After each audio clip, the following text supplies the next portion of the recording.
Chapter 24 The Yako Tribe. After his short stop in the Sycamore City, Yako made his way through the different train stations in different cities.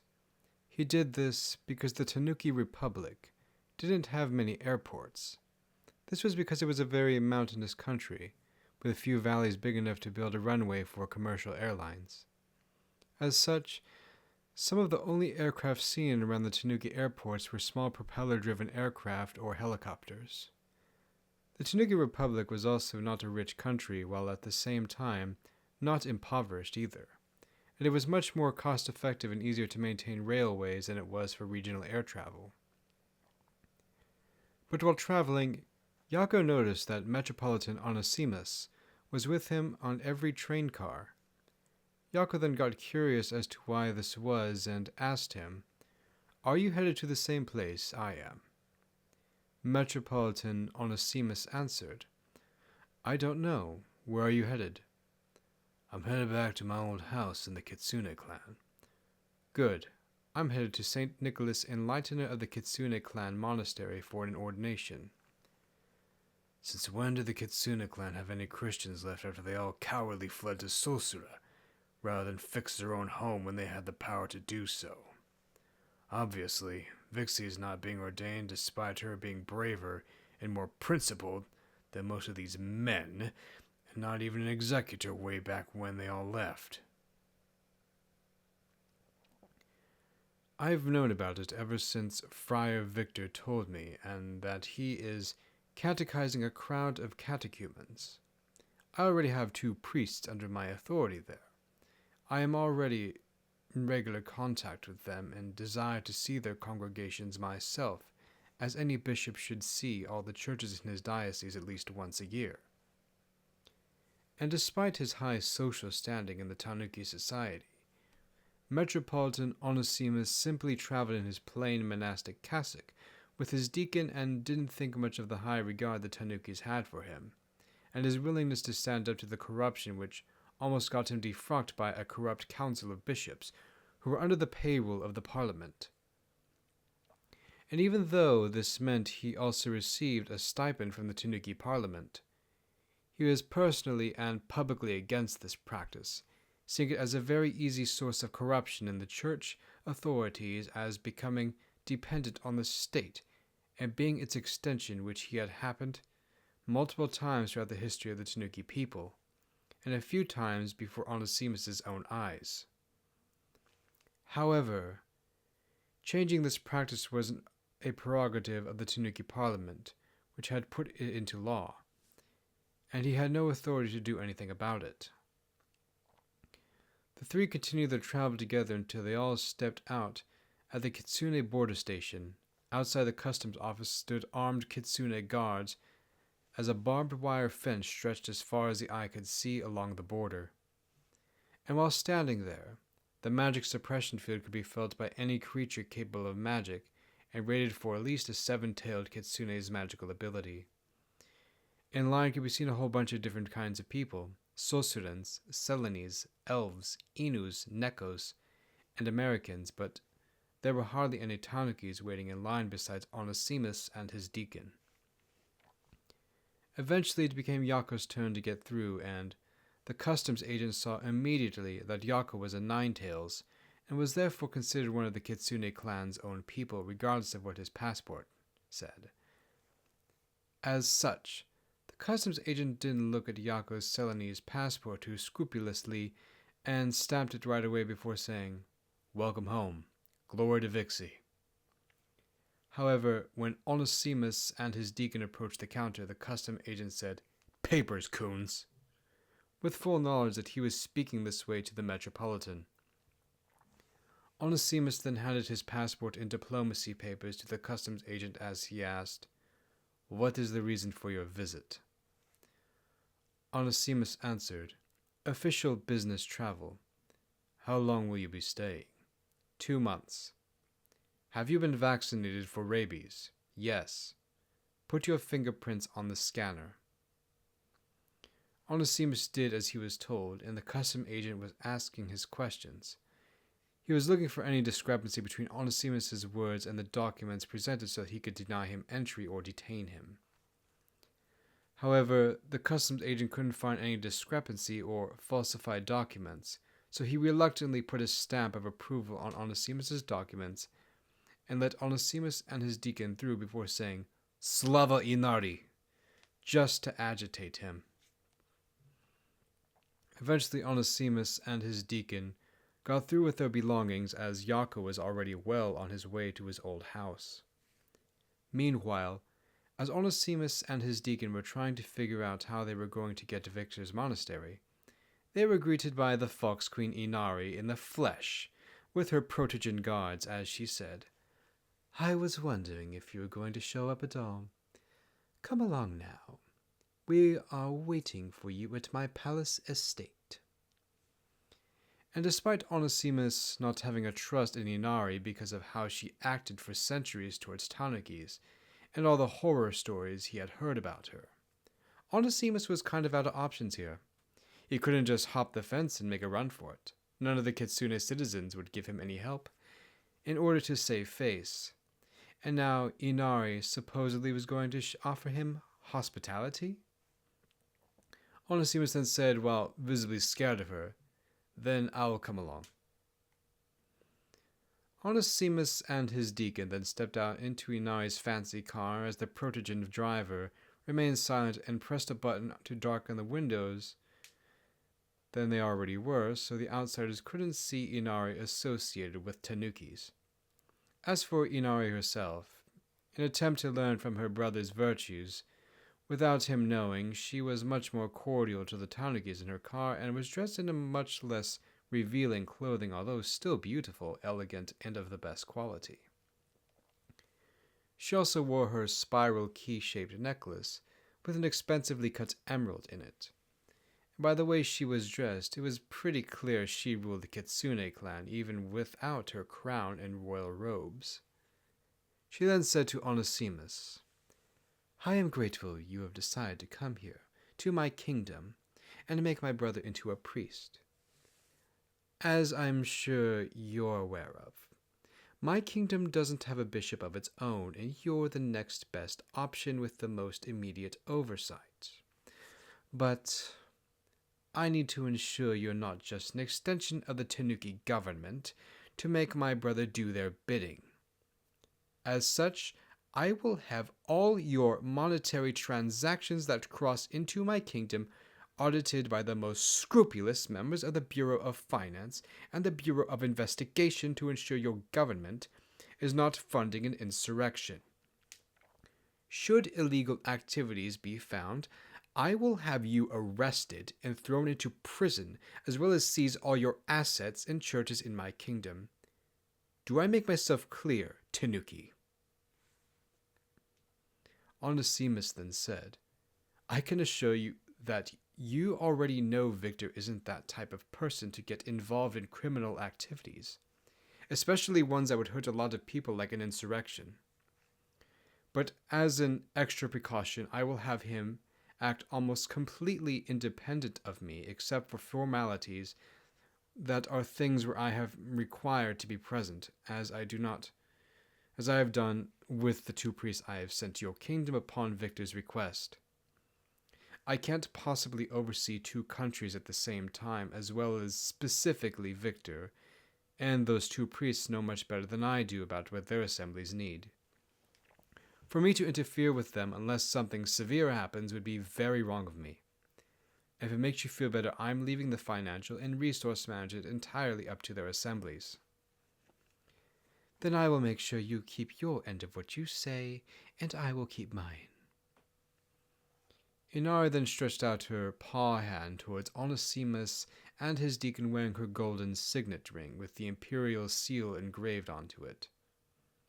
She then said to them both, "Bow before me and kiss my signet ring, and our arrangement is official, to do as you agreed to do in my kingdom."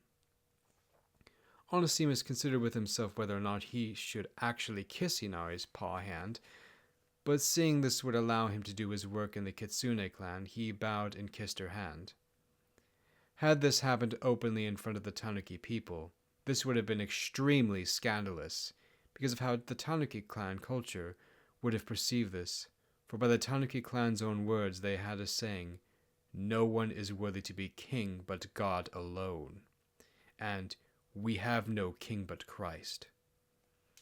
As such, kissing the hand of the fox queen Inari would be considered a form of idolatry, and maybe even treasonous for showing fealty to an arch enemy of the Tanukis. Had the Tanuki Republic's Council of Bishops seen this, they would have most certainly called a synod to have Metropolitan Onesimus of Sycamore City defrocked and put under anathema, and only let back into the church upon confession and chrismation. Such was the severity of perceived idolatry in the Tanuki Republic, and showing veneration to Inari as the bishop. And who can blame them? For as long as the Tanuki civilization existed, even when they were still a collection of semi-nomadic tribes before the 1200s, they regarded their chiefs as among the people, and not divine beings, unlike the kitsunes who saw Inari as semi-divine, descendant of Okami Inari of their pantheon. And when the Tanukis were no longer shamanistic and Christian ethics being incorporated into their existing culture, and having access to the work of the great philosophers like the nine-tailed Amenhotep, the ancient Saussurian philosopher of history, Thessalonius, and the ancient blind poet and philosopher Euripus, they decided they didn't want to have a king like everyone else, and instead they decided they would be a federation of republics, taking inspiration from the many constitutional monarchies of the medieval Saussurian and Celanese world, and how they ran their civil affairs.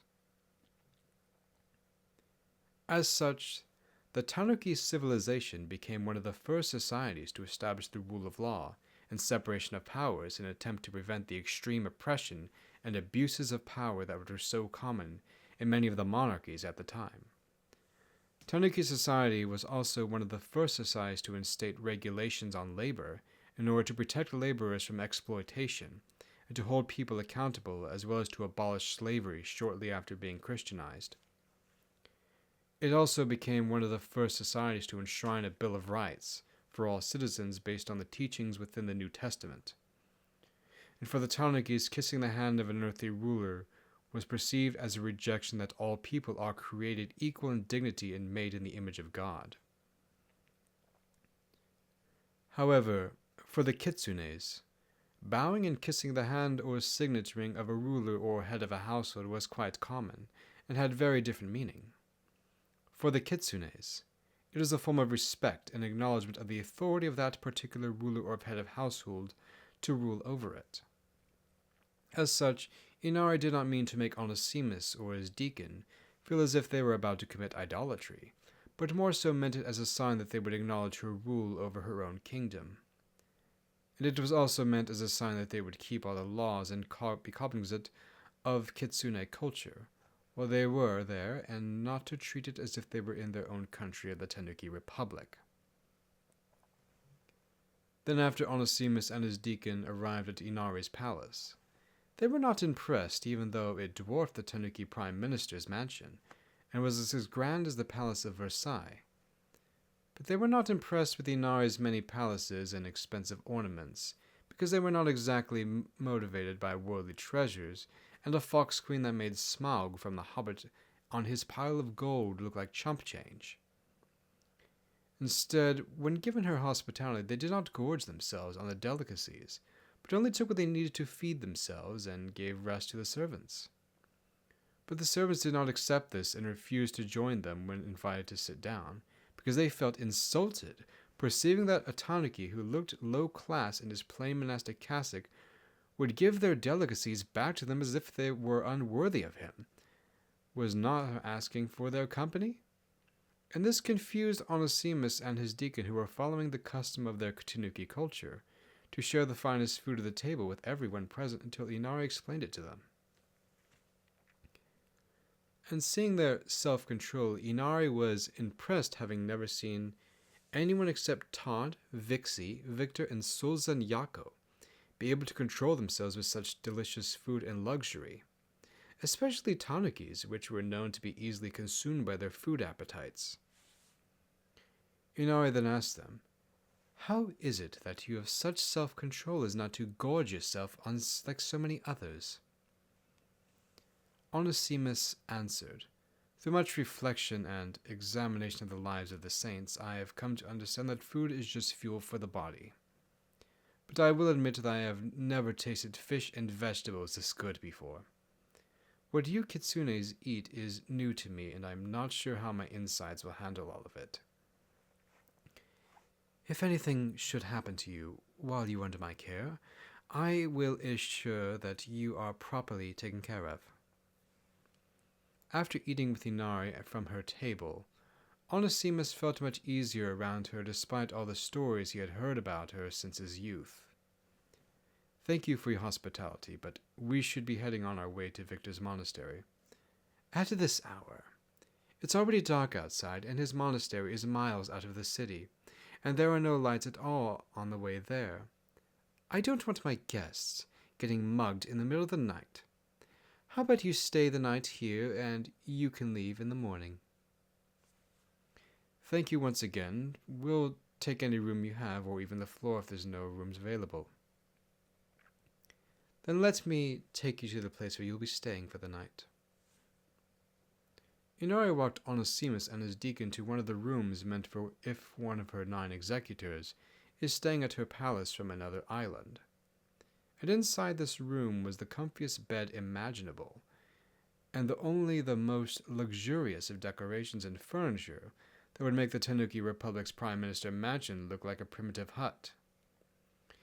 And after spending the day with Inari and meeting her in person, Onesimus was unsure whether she was just showing off her enormous and extravagant wealth, or genuinely showing hospitality to a group of people she supposedly hated. But despite being offered all manner of luxuries in his executor suite, Onesimus decided to sleep on the couch and have his deacon sleep on the bed, knowing his deacon was not a monk and believed that a bishop it was his duty to serve those under him, rather than be served, even though the bed was big enough for the both of them. He also didn't want to share a bed with his deacon because it felt a little gay to him.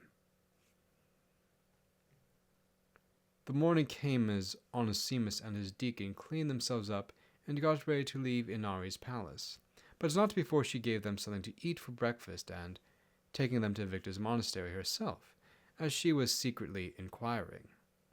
And this was also in line with her finding out her temporary right paw handman Blondie was a Low Church Church of Christ Protestant, and despite her provocative choice of clothing, and that accentuated her appealing figure may have pointed to not too long ago, she was a very tradition-minded person, and being mindful of traditions, she believed that in order to understand the writings of any culture, it had to be understood in the context of the traditions of that culture passed down through the ages.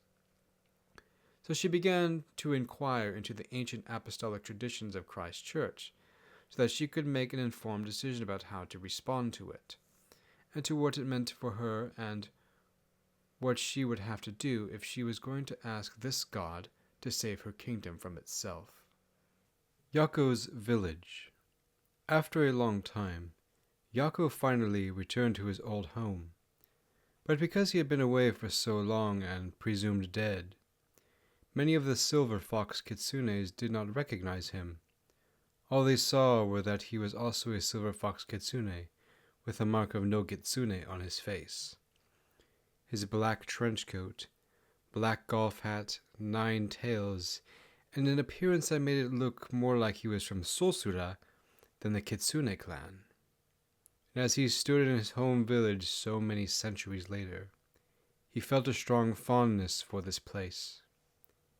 And after a long time of suppressed internal emotions, he broke down and cried.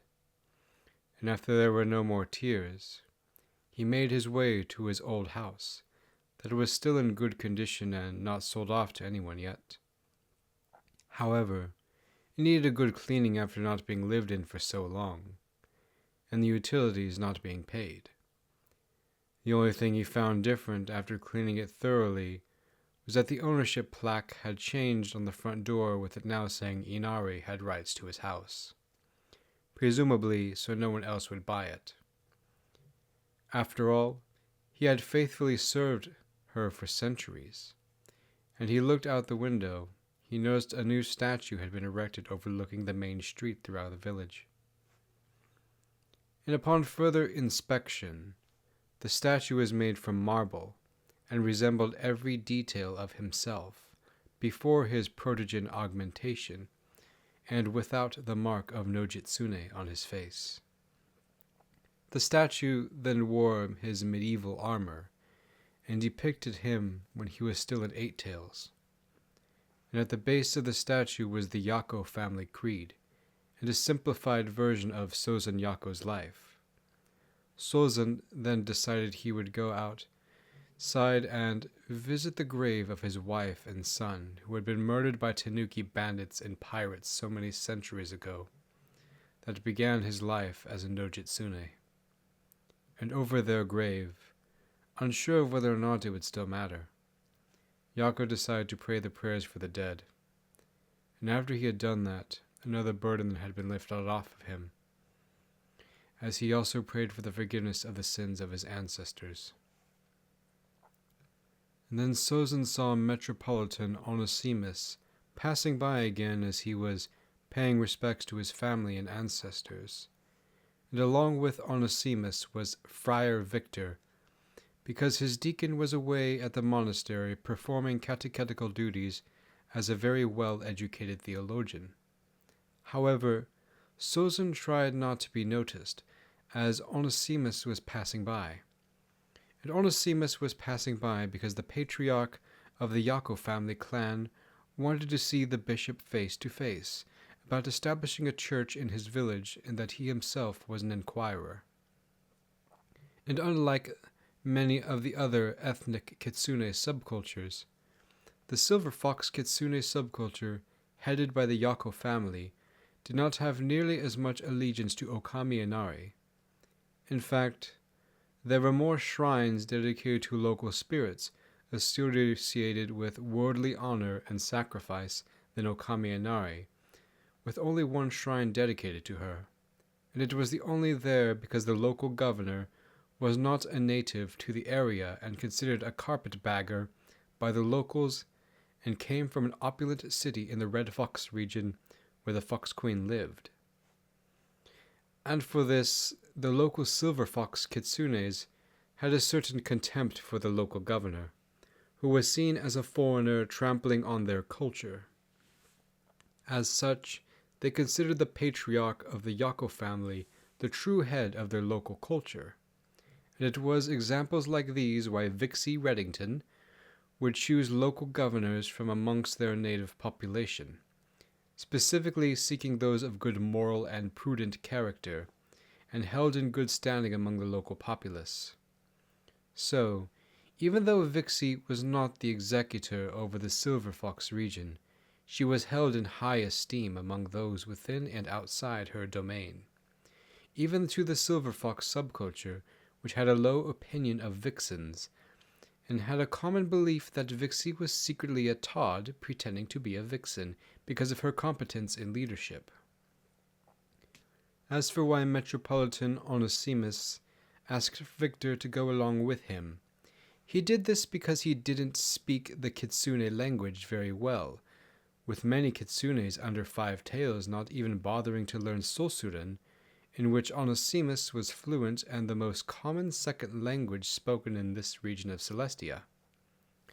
And because of the Silver Fox subculture rarely went outside the Kitsune kingdom, the only language they spoke was the native Kitsune language. And it also helped that Friar Victor was well respected among the Silver Fox subculture for his refusal to worship Okami Inari, whom the Silver Fox Kitsunes almost universally hated, and his honorable character. There was also the fact that Victor was a true Ninetails, which meant that he outranked nearly every Kitsune except for the Empress Inari, even if he didn't think much of it. Metropolitan Onesimus and Friar Victor then approached the patriarch of the Yako family, Sozan II, who was a much younger relative of Sozan Yako, born in 1860. and bowed before him and kissed his signet ring, except Sozin II, asking Friar Victor not to because he was of superior rank to himself. Sozin II then took a seat on his cushion as he motioned for Onesimus and Victor to also take a seat, as one of the servants gave them something to eat and drink. Onesimus then followed Victor's advice about kitsune local customs, and let Sozin II drink first before they took their own drinks. And seeing the respect Onesimus showed towards the local customs, despite Onesimus being a tanuki, Sozin II looked upon Onesimus favorably and said, "You aren't like those red foxes that trample down our culture and treat us as no-jitsunes incarnate." And Onesimus understood everything without a translator, thanks to Friar Victor using his advanced illusion spell to hear Sozin in his own tanuki language, as Victor spoke tanuki and kitsune language fluently. Sozin II then continued, "I have heard what is said about your priests that have walked among my people, and I want to know what it is they teach and practice." Sozin Yako hid in the corner of the patriarch's house and watched as the conversation proceeded. Metropolitan Onesimus then answered the patriarch, "My priests preach the good news of salvation for all people, and guide them towards the path that will make them whole." The patriarch of the Yako family and Onesimus then continued their dialogue, with the patriarch open to hearing whatever Onesimus had to say for consideration. And when their dialogue had finished, Sozin II let Victor and Onesimus go in peace, as Yako had attempted to leave the patriarch's house unnoticed. However, Friar Victor noticed Yako immediately, and with open arms ran towards Yako, with Yako instinctively putting up a fighting stance, but stopped himself before he could kick Victor in the ribs with his protogen legs.